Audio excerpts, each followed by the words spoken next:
It's the first week of May, and it's already in the upper 80s.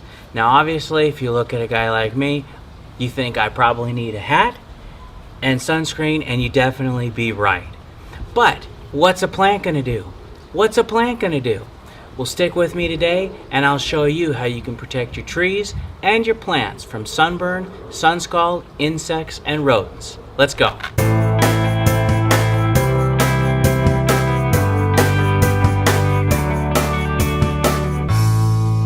Welcome to Blossom Hill Microgreens, where we discuss and demonstrate all things microgreens and other gardening tips to help you have a more successful growing season. I invite you to subscribe and share this video with your friends who appreciate gardening topics. A healthy tree trunk is critical for a tree's success. Firstly, it provides stability for the branches and the fruit that it ultimately produces, and secondly, it delivers sugars and nutrients from the soil throughout the plant. The problem is this makes the rootstock and trunk a tasty treat for many bugs and rodents. If only they can penetrate through the bark, which of course with the younger the tree, the less dense and strong that bark is going to be. There are multiple things that can impact the tree's ability to defend itself. First of all, sunburn. Sunburn can crack the trunk of the tree, and these cracks provide entry points for ants and other insects to burrow throughout the branches and trunk. Of course, sometimes that can be isolated, but that can ultimately lead to a diseased tree and kill it entirely. Secondly, you have winter sun scald. This is when, in winter months, especially as you tend towards spring, February, March, you might have nice sunny days that are warm, and it kind of fools the plant into thinking spring is here. It might start to blossom early, but when the night comes and it gets much colder, or especially, let's say, if you have a frosty week, soon afterwards, now the plant gets shocked, and that can freeze, and that can be very damaging to the plant also. And in either case, insects and rodents take advantage to attack these weaknesses to eat at the bark and rootstock and ultimately invade the plant. So now that we understand some of the elements that try to undermine our trees and plants' ability to produce a nice harvest for us, I'm happy to show you how I protect my trees. IV Organics 3-in-1 Plant Guard protects against sunburn, winter sun scald, insects, and rodents, while maintaining the coveted OMRI listing. Alright, so just to get into a couple of details about why this is such a great product, the first thing I wanted to mention or go over is the OMRI listing, and that's the Organic Materials Review Institute. And it's a nonprofit organization, and it's really the leading nonprofit organization as far as independently reviewing products like fertilizers, pest control, livestock, and other inputs that go into making these types of products. For example, if you think of the term organic means something when you're talking about like food, because there's actually regulatory agencies that make sure that before a product is considered organic, it meets certain criteria. The problem is outside of food and a few other limited items, it's not regulated. So I mean, for example, on any bag of soil, they can say organic, they can say healthy, they can say it's awesome for the world, but it doesn't really mean squat. The OMRI listing actually shows that they went through a careful review process to actually make sure that it's up to par. The active ingredients in this are a variety of oils. So it's castor oil, cinnamon oil, clove oil, garlic, peppermint, rosemary, and spearmint. And these oils all have, they're all repellents to different types of, different critters that can get into your garden. And so In particular, castor oil is something that you might, an insect or a rodent might, take this little nibble of it, and then, it doesn't taste good at all. So then it will leave it alone. And so, but just they specifically list, as far as the insects that the oils repel: aphids, ants, beetles, caterpillars, mites, snails, termites, and white flies. And as far as rodents, they specifically mention rats, mice, rabbits, squirrels, and voles. And so, as you can see, there's a wide variety of insects and rodents that it repels. It also, and the major inert ingredient in this is diatomaceous earth, and this also helps the oils absorb into the bark, and it's also a repellent. Diatomaceous earth is it's called an anthropocide, which just means it kills arthropods. And so, what are arthropods? They're the types of insects that have an exoskeleton and segmented bodies. So things like aphids, scorpions, potato bugs, things like that. And what happens is it gets into underneath their exoskeleton, irritates them, and then it typically leads from them either getting burnt from the sun, or dehydrated, or lacking some of their protective features, and so predators are able to get at them easier. Now it comes, everything that's needed comes in the can. It's a little package of powder and an oil vial, and you just mix that with water to basically just create like a diluted paint.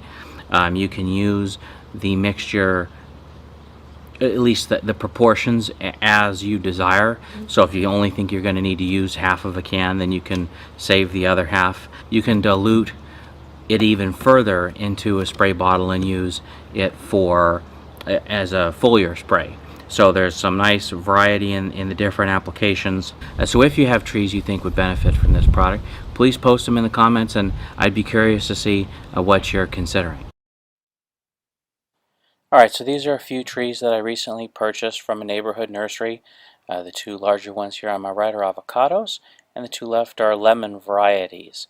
And one of the first things I noticed is that the trees are staked to these stakes, and in my case these are wooden ones, which are better than the alternative, but they are still, when they're staked like this, they're staked for shipping purposes. And if we were to leave them on the trees permanently, it could create a situation where the tree is utilizing the stake as a crutch, and that is something that we don't want. We want the tree to grow up strong and healthy, and that requires us to release these tags and then stake it more loosely from a little bit, from, let's say, 3 or 4 inches away, and not as tight. Also be careful that some of them can be staked with metal rods, for example, which can get very hot, and in fact could create sunburn just in of the heat that they absorb themselves.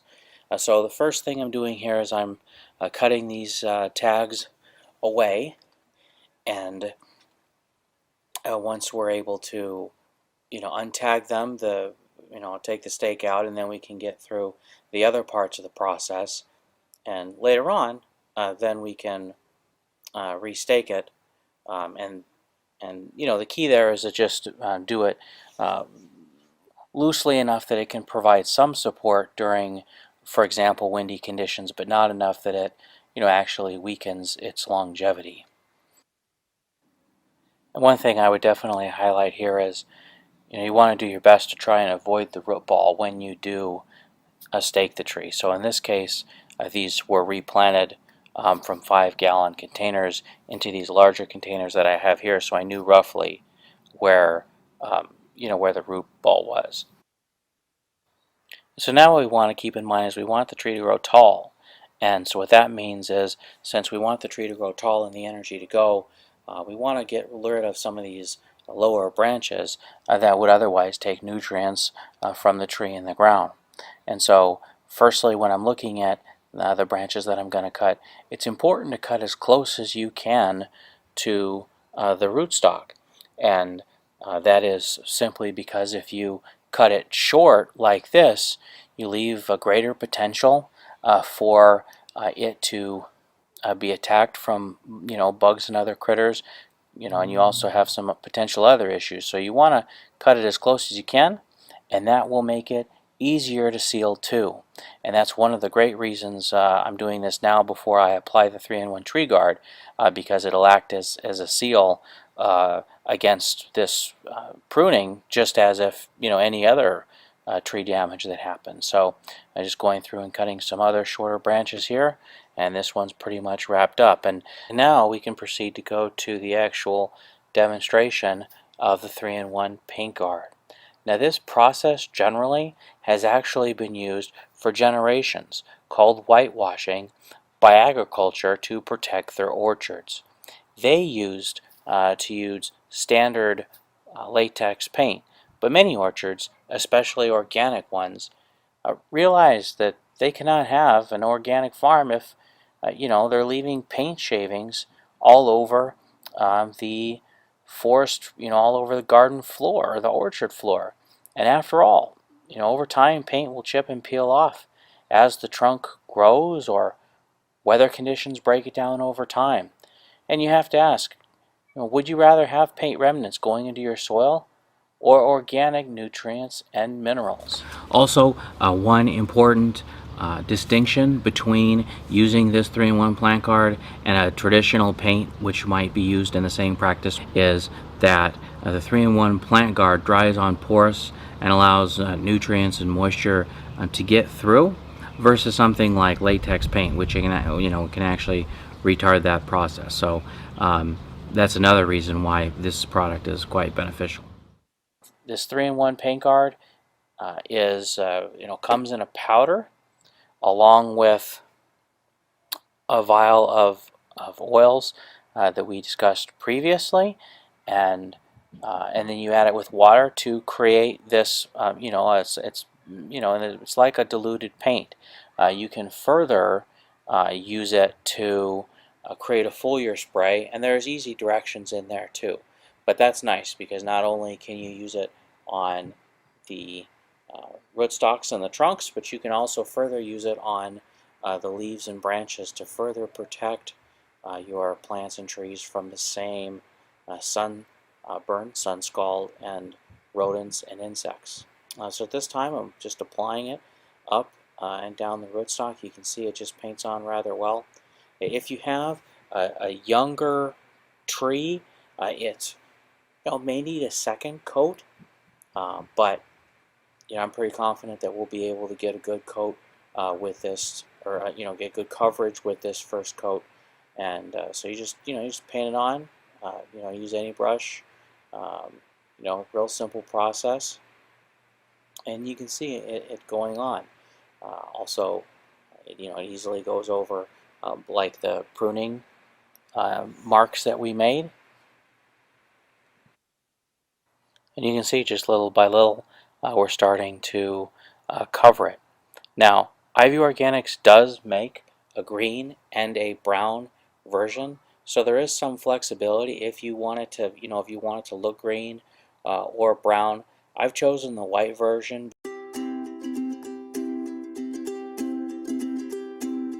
but that's definitely something that you can consider if you want your plants to, for example, maintain like their green, kind of natural looking stalk. And you can see here from top to bottom we have really nice coverage, and this is only with a single coat and about 10 minutes of drying time. Now you'll see that I've protected the other 3 trees as well. On this Jim Bacon avocado tree, you'll see I've also covered the top of the seed, which is something that you're certainly welcome to do. One sort of inside baseball trick on this product also, if you got bulbs and you've got issues with rodents and gophers and those types going after your bulbs, roll a half a dozen of them in like a plastic bag with this 3-in-1 plant guard, put them in the ground. You won't have any problem because those rodents won't have any part of your bulbs anymore. If you found this episode helpful, please click the like button, and if not, please sarcastically click the like button. For more gardening videos like this, subscribe and click the notification bell so you'll be informed when new content premieres. Thank you, Ryan of Blossom Hill Microgreens, for that awesome demonstration. And for some more gardening lessons brought to you by Blossom Hill Microgreens YouTube channel, be sure to check it out and all of the lessons that are available. If you want to come in a little closer here, when you go to Blossom Hill Microgreens, and there you'll see Ryan, and again, he's based in Northern California. You'll learn lessons such as the one we just discussed, how to protect your plants and trees from sunburn, insects, and rodents, defend yourself against recession by growing your own food, and join the gardening community, a single seed challenge, among others. And simply to join his YouTube channel, you'll hit subscribe, and also be sure to hit that push bell notification to get notice of each of his publications as soon as they're made available. For your convenience, you can find the link to the Blossom Hills Microgreens YouTube channel in the description below this video, as well as in the comments below. Be sure to click on it and join our gardening community. It's free to join and makes a huge difference in growing our networks. As always, keep growing with Ivory Organics, and wishing you all happy gardening.